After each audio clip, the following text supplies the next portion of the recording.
Hello learners, welcome to IJ teaching. This is Ismat. आज हम समझने वाले हैं इकोनॉमिक्स के एक ऐसे टॉपिक को जिसके बिना माइक्रो इकोनॉमिक्स इनकम्प्लीट है। वो टॉपिक है सप्लाई। डिमांड एंड सप्लाई ये दोनों एक ऐसे टॉपिक हैं जो बहुत इंपॉर्टेंट है और एग्जाम में इनसे क्वेश्चन ज़रूर आते हैं और डेली लाइफ में भी ये आपको बिजनेस साइकिल्स को समझने में बहुत हेल्प करने वाले टॉपिक हैं। इस वीडियो में हम सप्लाई की मीनिंग समझेंगे, हम जानेंगे individual supply and market supply को, फिर हम थोड़ा सा समझेंगे सप्लाई और स्टॉक में डिफरेंस, और इस वीडियो के एंड में मैं आपको बताऊंगी एक टिप जिसकी हेल्प से आप सप्लाई के कंसेप्ट में कभी कंफ्यूज नहीं होंगे। ओके, तो चलिए स्टार्ट करते हैं। सप्लाई, मीनिंग ऑफ सप्लाई क्या है? Supply refers to the quantity of a commodity that a firm is willing and able to offer for sale at a given price during a given period of time। ओहो, इतनी लंबी चौड़ी सी definition जो हमें book में भी मिल जाती है, तो ये मैम इतना बोर क्यों कर रही हैं? तो चलिए इसको थोड़ा सा इंटरेस्टिंग बनाते हैं।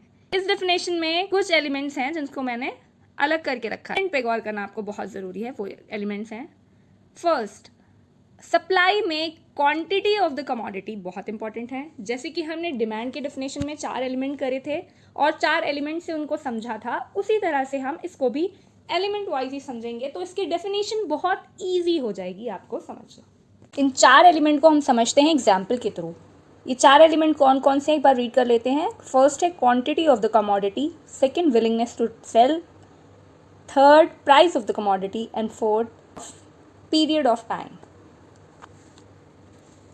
सो क्वांटिटी ऑफ द कमोडिटी, अब एक प्रोड्यूसर है तो वो एक पर्टिकुलर कमोडिटी में डील कर रहा होगा। फॉर एग्जांपल मैं प्रोड्यूसर हूँ और मेरा एक टॉय का बिजनेस है, ठीक है।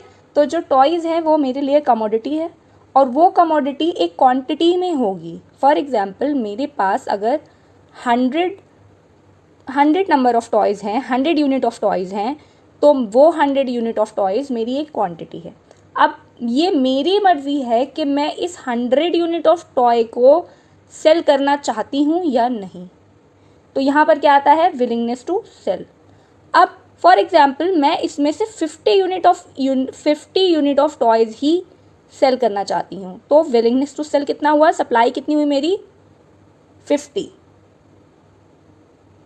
मैं कितना सप्लाई करना चाहती हूँ? 50 यूनिट सप्लाई करना चाहती हूँ। और ये 100 यूनिट क्या है? ये 100 यूनिट है मेरा स्टॉक, जो हर प्रोड्यूसर और सप्लायर के पास होता है, ठीक है। फिर हम आते हैं अपने थर्ड पॉइंट में। इस कमोडिटी का कुछ ना कुछ प्राइस तो होगा, वही प्राइस तो आप मार्केट में ऑफर करेंगे और उसे ही तो कंज्यूमर बाय करने के लिए आपके पास आएगा, तो उसका प्राइस होना भी बहुत इंपॉर्टेंट है। फिर फोर्थ लास्ट, अब ये सारा प्रोसेस ऐसा नहीं है कि मैंने 50 यूनिट ऑफ़र किए, फिर 50 यूनिट का कोई प्राइस रखा और ये जो सर्कल है, ये जो चेन है, ये चलती रहेगी। मैं ये 50 यूनिट सेल करना चाहती हूँ 7 डेज़ में, तो 7 डेज़ मेरा टारगेट है। उस 7 डेज़ में मैं अपनी सप्लाई को डिमांड के अकॉर्डिंग मैच करके उसको सेल करने की कोशिश करूँगी। मीनिंग ऑफ सप्लाई अच्छे से समझ आ गया होगा। इसमें सिर्फ 4 एलिमेंट पे ध्यान देना है, ये एलिमेंट जो मैंने आपको बताए हैं, और इससे डेफिनेशन अपने आप बन जाएगी और बहुत ईजी है इसे लिखना। अब हम थोड़ा सा देख लेते हैं। यहाँ पर एक फ़ोटो में आप देख सकते हैं कि सप्लाई चेन क्या है। यहाँ पर मैंने एक पीनट बटर की सप्लाई चेन ली हुई, तो कैसे वर्क करता है थोड़ा दिखा देते हैं इन जनरल। कि जो पीनट बटर है वो बनाने के लिए उस क्या क्या चीज़ें, रॉ मटेरियल क्या क्या रिक्वायर्ड है। वो रॉ मटेरियल जाता है फैक्ट्री में, फिर वो फैक्ट्री में प्रोड्यूस होता है, वो फैक्ट्री से जाता है वेयर हाउस में, और वो वेयर हाउस से जाता है एक शॉप में रिटेल, और वो वहाँ जाके फिर वो पहुँचता है एक कंज्यूमर के पास। तो ये सप्लाई चेन है, हर प्रोडक्ट एक सप्लाई चेन से होकर गुजरता है। आई होप आपको ये मीनिंग ऑफ सप्लाई अच्छे से समझ आया हो, और इस वीडियो से आपको ज़रा भी अगर हेल्प मिली है तो प्लीज़ लाइक ज़रूर कर दीजिएगा और इस चैनल को सब्सक्राइब कर दीजिएगा, जिससे आपको स्टडी रिलेटेड वीडियोस मिलती रहें। हम इस चैनल पर इकोनॉमिक्स, बिजनेस स्टडीज़ और कुछ इन्फॉर्मेटिव वीडियोस डालते हैं। मैं मिलती हूँ आपको अपनी नेक्स्ट वीडियो में।